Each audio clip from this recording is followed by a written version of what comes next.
that since I was a little boy I had a interest of those Viking mythology and history, and I always loved to build a Viking vessel which I'm gonna use on the wilderness or somehow, and rowing and sailing and experience the life what my ancestors used to live over 1,000 years ago.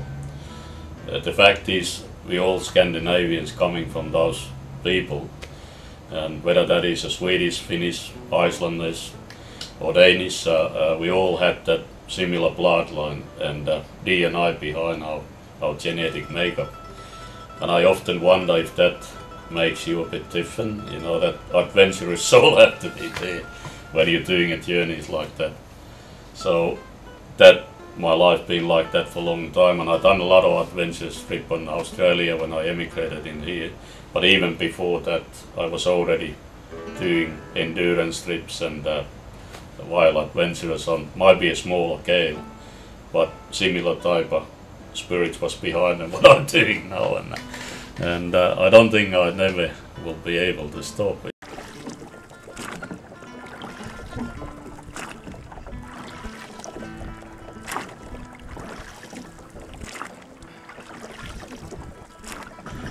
Okay, this is one of my wild ideas again. I built a miniature Viking vessel on the Arnhem Land, and I've been using it on the journeys in the Gulf of Carpentaria and the Arnhem Land, and it's a beautiful little vessel, rowing extremely well and very balanced and safe boat.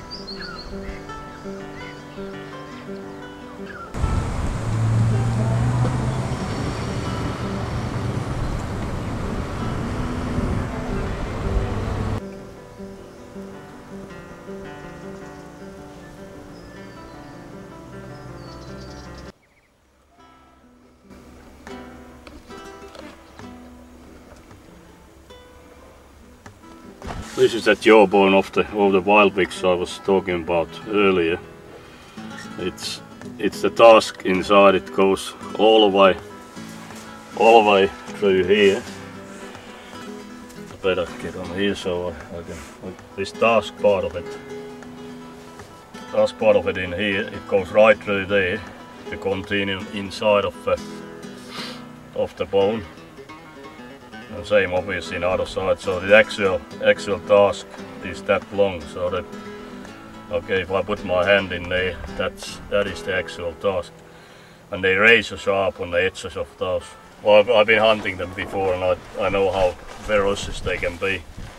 But they normally charging their head down on the level on here, and they're coming out you on the 100 miles. The best thing is to stay still and let them charge out you, and then step on the side of it. That it can turn very quickly. It's just sort of when you step out of it, the pig's still going.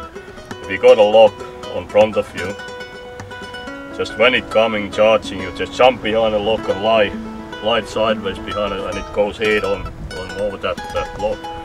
But I mean, that is the one which I would have been very careful to try it.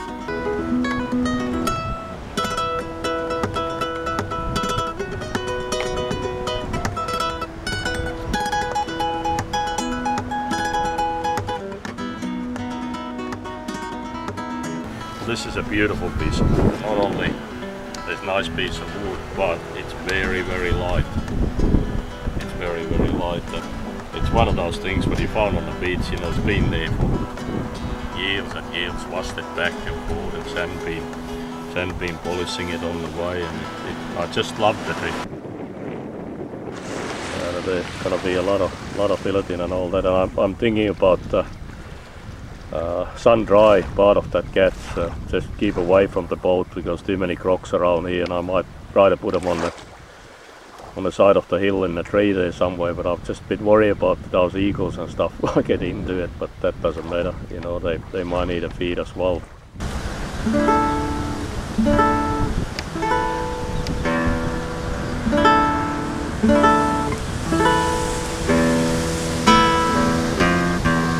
Tracks on the beach was made last night when we all sleeping.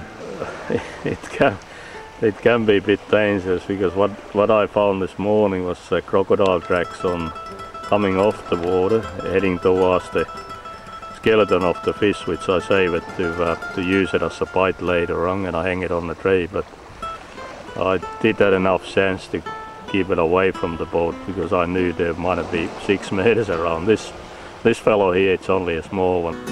This is another fascinating stuff I found here on the other side of the mangrove, where the dry sand belt sort of starting.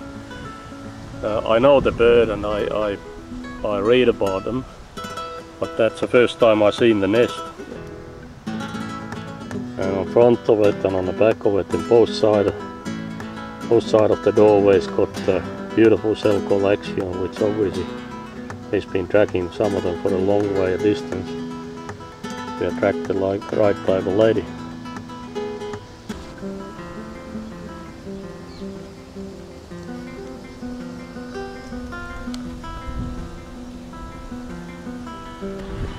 Yeah, there's some of the half-ready bone carvings I've done when I had a bit of a free time on daytime and it's really hot. I go underneath the palm tree and I use the knife and the file to carve them out of bone.